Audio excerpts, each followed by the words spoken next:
ಹುಡುಗ ಬೇಕಾಗ್ತಿಲ್ಲ, ಹುಡುಗನ ಪ್ರಾಪರ್ಟಿ ಬೇಕು ಅಂತ ಅಷ್ಟೇ ಹೇಳ್ಬಿಟ್ಟು. ಅಷ್ಟೇ ಅದು ಎಲ್ಲ ಇವಾಗ ಆ್ಯಕ್ಚುಲಿ ನೀವು ಯಾವುದೇ ಹುಡುಗನ ಕೇಳಿ ಅವ್ರ ಮದುವೆ ಅರೇಂಜ್ ಮ್ಯಾರೇಜಲ್ಲಿ ಹುಡುಗರು ಹುಡುಕ್ಬೇಕಾದ್ರೆ ಅದೇ ಹೇಳೋದು, ಮಗ ಅವ್ರೇ ನನ್ನನ್ನು ನೋಡಿ ಮದುವೆ ಆಗ್ತಾ ಇದಾರಾ, ನಾನು ದುಡ್ಡು ನೋಡಿ ಆಸ್ತಿ ನೋಡಿನೇ ಮದುವೆ ಆಗೋದು.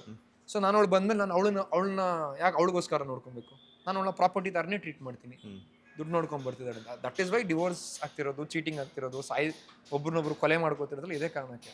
ಅಲ್ಲ, ಈಗ ನನಗೆ ಇನ್ನೊಂದು ಏನಂತಂದ್ರೆ, ಈಗ ತಂದೆ ತಾಯಿ ಒಂದು ಹುಡುಗಿನ 25 ವರ್ಷ ಬೆಳೆಸಿರ್ತಾರೆ ಅಂತ ಅನ್ಕೊಳ್ಳೋಣ. ಬೆಳೆಸಿದ್ರೆ ಅಂತಂದಾಗ ಅವ್ರಿಗೆ ಏನೇನು ನೀಡಿರುತ್ತೋ ಅದೆಲ್ಲ ಚಿಕ್ಕ ವಯಸ್ಸಿಂದ ಕೆಲವೊಂದೆಲ್ಲಾನು ಆಲ್ಮೋಸ್ಟ್ ಮೆಚುರಿಟಿ ಅಂತ ಬರೋ ತನಕನೂ ಕೂಡ ತಂದೆ ತಾಯಿ ಕೊಟ್ಟಿರೋದನ್ನೇ ನಾವು ತಗೊಂತಾ ಇರ್ತೀವಿ. ಹೌದು. ಇವನು ಹಾಕೊಳ್ಳುವಂಥ ಬಟ್ಟೆ ಆಗಿರ್ಬೋದು, ಶೂಸ್ ಆಗಿರ್ಬೋದು, ಇದನ್ನೊಂದಾಗಿರ್ಬೋದು. ತಿನ್ನೋ ಫುಡ್ಡು ಕೂಡ ಕೆಲವೊಂದ್ಸಲ ಇರಲ್ಲ, ಯಾಕಂದ್ರೆ ಹೆಲ್ತ್ ಕಾನ್ಶಿಯಸ್ ಇರುತ್ತೆ.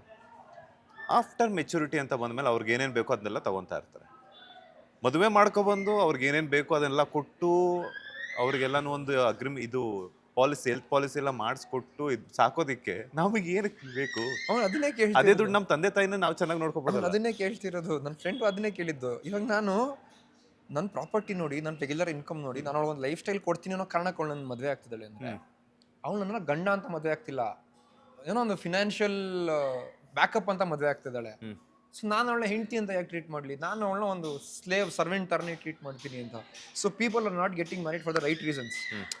ಹುಡುಗಿನೂ ಏನೋ ಮೆಟೀರಿಯಲಿಸ್ಟಿಕ್ ನೀಡ್ಸಿಗೆ ಮದುವೆ. ನನಗೆ ಇನ್ನೊಬ್ರು ಯಾರೋ ಹೇಳಿದ್ರು, ನಾನು ಲವ್ ಮಾಡಿ ಮದುವೆ ಆದರೆ ಮೇ ಬಿ ಅಡ್ಜಸ್ಟ್ ಆಗ್ತೀನಿ ಲೈಫಲ್ಲಿ, ಅರೇಂಜ್ ಮ್ಯಾರೇಜ್ ಅಂತ ಬಂದ ಕಾಂಪ್ರಮೈಸ್ ಆಗಲ್ಲ, ಅರೇಂಜ್ ಮ್ಯಾರೇಜ್ ಅಂತ ಬಂದ ನಾನು ದುಡ್ಡು ಆಸ್ತಿ ನೋಡ್ಕೊಂಡೇ ಮದುವೆ ಆಗೋದು, ಹುಡುಗಿ ಹೇಳಿದ್ದು. ಸೊ ಆ ಮೈಂಡ್ ಸೆಟ್ಟು ತಪ್ಪಾ ಸರಿನೋ ನನಗೆ ಗೊತ್ತಿಲ್ಲ.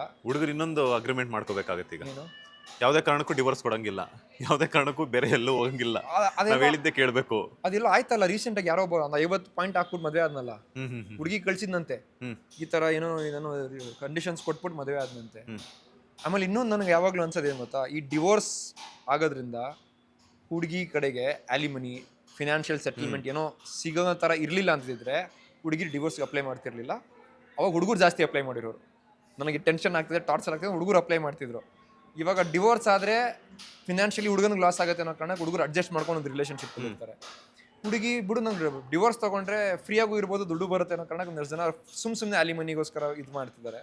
ಸೊ ಮೇ ಬಿ ಡಿವೋರ್ಸ್ ಅನ್ನೋದು ಬರೀ ನಿಮ್ಮ ಎಮೋಷ್ನಲ್ ಅಥವಾ ಮೆಂಟಲ್ ಇಶ್ಯೂಸ್ಗೆ ತಾನೇ ಆಗ್ತಿರೋದು. ಸೊ ಫಿನಾನ್ಷಿಯಲಿ ಏನೂ ಕಾಂಪನ್ಸೇಷನ್ ಕೊಡಲ್ಲ ಅಂತ ಗೌರ್ಮೆಂಟ್ ಅನ್ನೋದು ರೂಲ್ಸ್ ಮಾಡಿಬಿಟ್ರೆ ಯಾರು ಡಿವೋರ್ಸ್ಗೆ ಅಪ್ಲೈ ಮಾಡಲ್ಲ ಹೆಣ್ಮಕ್ಳು.